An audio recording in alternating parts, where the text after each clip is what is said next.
Assalamualaikum warahmatullahi wabarakatuh. Alhamdulillahirabbil alamin wassalatu wassalamu ala rasulullahu ajmain.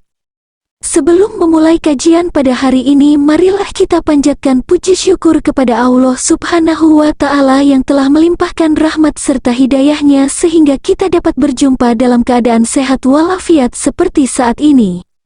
Sholawat beriringan salam semoga selalu tercurah kepada Rasulullah Muhammad sallallahu alaihi wasallam. Allahumma sholli ala Sayyidina Muhammad wa ala ali Sayyidina Muhammad. Semoga kita semua selalu diberikan kesehatan, ilmu yang bermanfaat dan rezeki yang melimpah. Amin amin ya rabbal alamin. Sahabatku yang dicintai Allah, sebelum kalian melanjutkan menonton video ini, alangkah baiknya jika kalian menekan tombol subscribe dan juga menyalakan tombol lonceng, supaya kalian mendapatkan update video dari channel ini. Setiap perbuatan di dunia pasti akan dibalas dengan balasan yang setimpal. Perbuatan baik akan dibalas dengan kebaikan, sedangkan perbuatan buruk juga akan dibalas dengan keburukan. Manusia adalah makhluk pendosa yang memiliki banyak kesalahan. Semua perbuatannya itu akan mendapat balasan, entah di dunia maupun di akhirat nanti, seperti dalam firman Allah Subhanahu wa Ta'ala.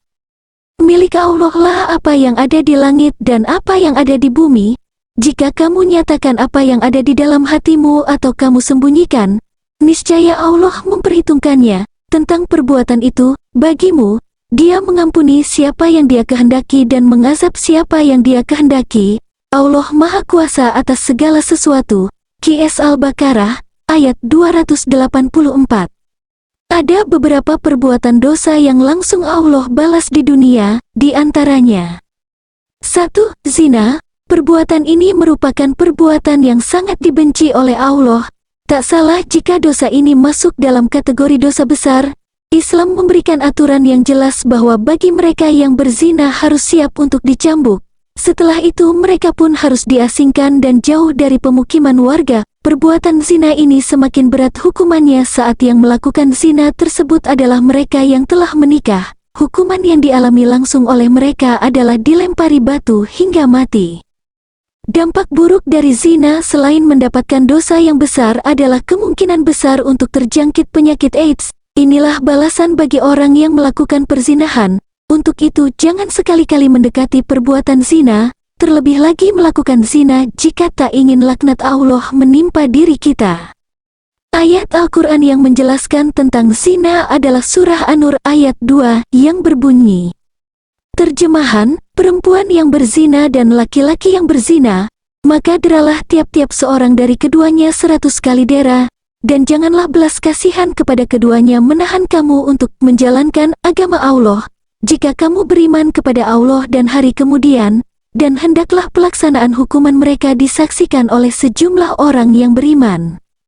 Hadits yang menjelaskan tentang zina adalah hadits yang diriwayatkan oleh Imam Muslim dari Abu Hurairah. Ia berkata, tatkala seseorang bertanya kepada Rasulullah tentang apakah kedatangan kiamat, maka Rasulullah SAW bersabda, apabila amanah ditinggalkan, maka tunggu saja jamurnya di liang-liang. Maka ditanya, bagaimana amanah ditinggalkan? Maka beliau menjelaskan, apabila urusan dipegang oleh orang-orang yang tidak tahu apa-apa tentang agamanya, maka tunggulah bencana. Hari Muslim nomor 2962. Dari ayat Al-Quran dan hadits Rasulullah di atas, terlihat bahwa zina dianggap sebagai dosa yang sangat besar dalam Islam, dan diberikan hukuman yang keras sebagai bentuk peringatan dan pelajaran bagi umat manusia. 2. Zalim. Zalim adalah perbuatan melampaui batas dalam melakukan keburukan. Perbuatan zalim dapat mengotori hati, seperti sombong, dengki, gibah, fitnah, dusta, dan lain sebagainya. Karena itu zalim termasuk dari dosa besar. Manusia yang zalim akan mendapatkan balasan di dunia dan siksa pedih di akhirat, sebagaimana yang dijelaskan dalam Al-Quran.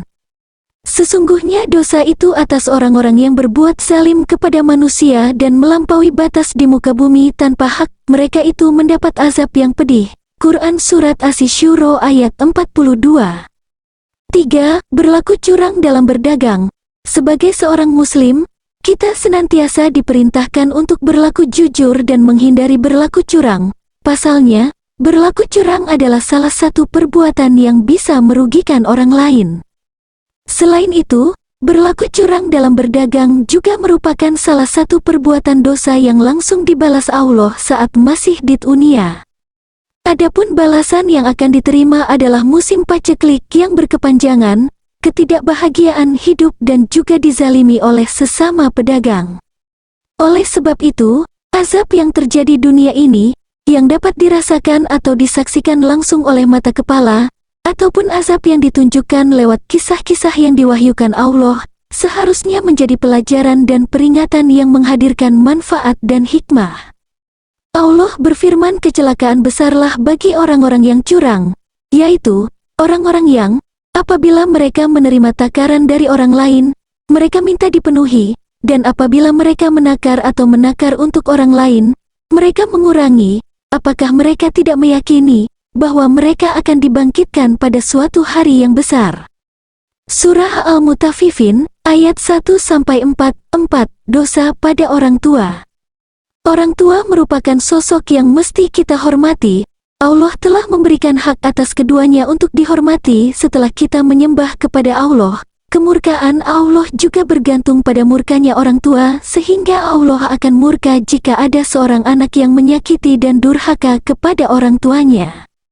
Rasulullah SAW bersabda, ada dua pintu amalan yang disegerakan balasannya di dunia, yaitu kezaliman dan durhaka pada orang tua, hakim.